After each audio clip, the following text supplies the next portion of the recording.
2026-27ನೇ ಸಾಲಿನ ಕೇಂದ್ರ ಮುಂಗಡ ಪತ್ರ ಕುರಿತು ಬೆಂಗಳೂರಿನ ಪೀಣ್ಯ ಕೈಗಾರಿಕಾ ಸಂಘದಲ್ಲಿಂದು ಆಯೋಜಿಸಿದ್ದ ಕಾರ್ಯಕ್ರಮದಲ್ಲಿ ಕೈಗಾರಿಕೋದ್ಯಮಿಗಳೊಂದಿಗಿನ ಸಂವಾದ ಕಾರ್ಯಕ್ರಮವನ್ನು ಕೇಂದ್ರ ಗ್ರಾಹಕ ವ್ಯವಹಾರ, ಆಹಾರ ಮತ್ತು ನಾಗರಿಕ ಸರಬರಾಜು ಸಚಿವ ಪ್ರಹ್ಲಾದ್ ಜೋಶಿ ಉದ್ಘಾಟಿಸಿ ಸಂವಾದ ನಡೆಸಿದರು.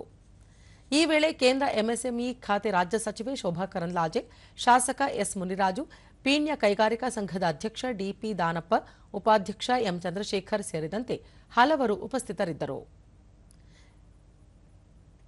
ಈ ಸಂದರ್ಭದಲ್ಲಿ ಪ್ರಹ್ಲಾದ್ ಜೋಶಿ, ಈ ಬಾರಿಯ ಕೇಂದ್ರ ಮುಂಗಡ ಪತ್ರದಲ್ಲಿ ಸೂಕ್ಷ್ಮ, ಸಣ್ಣ ಮತ್ತು ಮಧ್ಯಮ ಕೈಗಾರಿಕೆಗಳ ಉತ್ತೇಜನಕ್ಕೆ ಹೆಚ್ಚಿನ ಅನುದಾನ ನೀಡಲಾಗಿದೆ.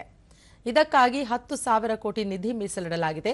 ಇದರಿಂದ ಕೈಗಾರಿಕಾ ವಲಯದಲ್ಲಿ ಮತ್ತಷ್ಟು ಉದ್ಯೋಗ ಸೃಷ್ಟಿಗೆ ಸಹಕಾರಿಯಾಗಲಿದೆ.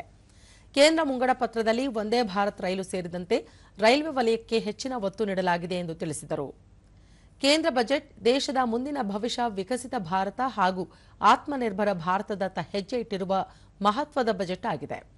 ಜಾಗತಿಕ ಮಟ್ಟದಲ್ಲಿ ಪ್ರಧಾನಿ ನರೇಂದ್ರ ಮೋದಿ ನೇತೃತ್ವದಲ್ಲಿ ಛಾಪು ಮೂಡಿಸುತ್ತಿದ್ದು, ತಂತ್ರಜ್ಞಾನ, ಕೈಗಾರಿಕಾ ವಲಯದಲ್ಲಿ ಸ್ವಾವಲಂಬನೆ ಸಾಧಿಸುವತ್ತ ದಾಪುಗಾಲಿಟ್ಟಿದೆ. ನವೋದ್ಯಮ ಬೆಂಬಲ, ವಿನ್ಯಾಸ, ಆವಿಷ್ಕಾರ ಮತ್ತು ಉತ್ಪಾದನೆಗೆ ಪೂರಕ ವಾತಾವರಣವನ್ನು ಕೇಂದ್ರ ಸರ್ಕಾರ ಸೃಷ್ಟಿ ಮಾಡಿದೆ ಎಂದರು.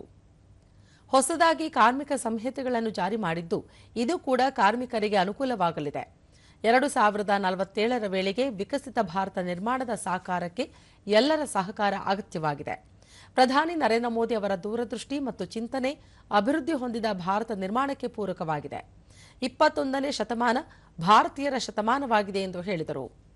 ಅಮೆರಿಕ, ಯುರೋಪಿಯನ್ ಒಕ್ಕೂಟದೊಂದಿಗೆ ಮುಕ್ತ ವ್ಯಾಪಾರ ಒಪ್ಪಂದ ಮಾಡಿಕೊಂಡಿರುವುದು ಸೇರಿದಂತೆ ಜಗತ್ತಿನ 37 ದೇಶಗಳೊಂದಿಗೆ ಭಾರತ ವ್ಯಾಪಾರ ಒಪ್ಪಂದ ಮಾಡಿಕೊಂಡಿದೆ. ಇದರಿಂದ ದೇಶದಲ್ಲಿ ಉತ್ಪಾದನೆ ಹೆಚ್ಚಳಕ್ಕೂ ಸಹಕಾರಿಯಾಗಲಿದೆ.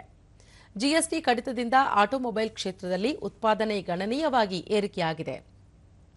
ಇಡೀ ಜಗತ್ತು ಭಾರತದ ಕಡೆ ತಿರುಗಿ ನೋಡುವಂತಾಗಿದೆ. ಔಷಧ ವಲಯದಲ್ಲಿ ಭಾರತ ಜಾಗತಿಕವಾಗಿ ಮುಂಚೂಣಿಯಲ್ಲಿದ್ದು, ಹೆಚ್ಚಿನ ಪ್ರಮಾಣದಲ್ಲಿ ಔಷಧಿಗಳನ್ನು ಉತ್ಪಾದಿಸಿ ವಿದೇಶಗಳಿಗೆ ರಫ್ತು ಮಾಡುತ್ತಿದೆ ಎಂದು ತಿಳಿಸಿದರು. ದೇಶದ ಮ್ಯಾನುಫ್ಯಾಕ್ಚರಿಂಗ್